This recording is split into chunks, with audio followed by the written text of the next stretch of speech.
शाम के 4 बजे हैं और एबीपी न्यूज में आपका स्वागत है। मैं हूं सुनील झा। बात करेंगे इस वक्त की बड़ी खबर की। तहलका मैगजीन के मुताबिक सोनिया गांधी के दामाद रॉबर्ट वाड्रा और बड़े अधिकारियों ने इकोनॉमिक क्लास की टिकट पर जेट एयरवेज के बिजनेस क्लास में सफर किया। तहलका के मुताबिक कम से कम 10 बार ऐसा हुआ। वाड्रा का टिकट इकोनॉमिक क्लास का था, जिसे बिजनेस क्लास में अपग्रेड किया गया। खुलासे के मुताबिक किसी सामान्य आदमी को ऐसा कराने के लिए 1 करोड़ रुपए से ज्यादा खर्च करने होते, लेकिन वाड्रा को कुछ भी नहीं देना पड़ा। जब भी मिस्टर वाड्रा ने जेट एयरवेज के साथ फ्लाई किया है, उन्होंने हमेशा इकोनॉमी क्लास टिकट खरीदा है, जो कि ऑटोमेटिकली फर्स्ट क्लास में कन्वर्ट या अपग्रेड हुआ है। Economy class ticket will cost about 70,000 से for instance between the Delhi London route या दिल्ली यूएस।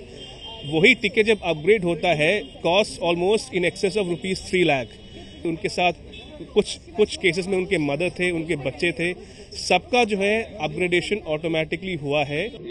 खोजी पत्रिका तहलका के इस खुलासे पर हंगामा मचना ही था, वो मचा।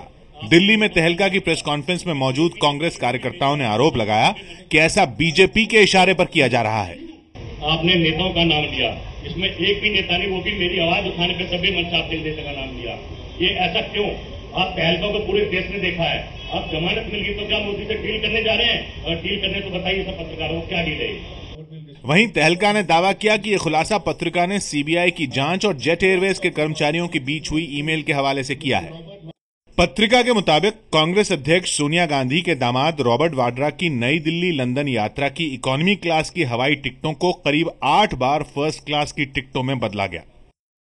तहलका के मुताबिक जेट एयरवेज से फायदा लेने वालों में पूर्व मंत्री अजीत सिंह और कमलनाथ का नाम भी है। मिस्टर कमलनाथ का नाम भी है। उन्होंने अपने किसी ओएसडी को शायद को लेटर लिखा था कि उनको अपग्रेड किया जाए। तो कई ऐसे नाम है। वैसे जेट एयरवेज से हवाई यात्रा के नाम पर फायदा उठाने वालों में डीजीसीए के कई आला अधिकारियों के भी नाम हैं। तहलका का दावा है कि जेट एयरवेज ने उन्हें रियायत देकर फायदा भी उठाया। डॉक्यूमेंट्स के आधार पर हम ये कह सकते हैं कि फाटा को 2016 तक एक्सटेंड किया है और एक ईमेल कॉरेस्पॉन्डेंस में जेट एयरवेज के लोगों के आपस में और ऑफिशियल साथ ये जिक्र होता है कि हमने ओरली सुना है, मतलब सुना है कि ऐसा एक्सटेंड होगा, लेकिन हमारे पास कोई कम्युनिकेशन आया नहीं है। तहलका का दावा है कि पत्रिका के अगले अंक में वो ऐसा फायदा उठाने वाली कई और बड़ी शख्सियतों का खुलासा करेगी। इस पूरे मामले में तहलका ने यह भी सवाल उठाया है कि अगर एक प्राइवेट एयरलाइन के मामले में ऐसा खुलासा हुआ है तो मुमकिन है कि दूसरी एयरलाइनों से भी इस तरह का बेजा फायदा उठाया जा रहा हो। क्योंकि सीबीआई ऑलरेडी इस मामले को इन्वेस्टिगेट कर रही थी 1-1.5 साल से, और कुछ डॉक्यूमेंट जो हमारे पास अवेलेबल थे उस आधार पे हमने ये स्टोरी की है। एक प्राइवेट एयरलाइन का जिक्र हुआ है अभी, हो सकता है यही चीज 2, 3, 4, 10 प्राइवेट एयरलाइन के साथ भी हो रहा हो।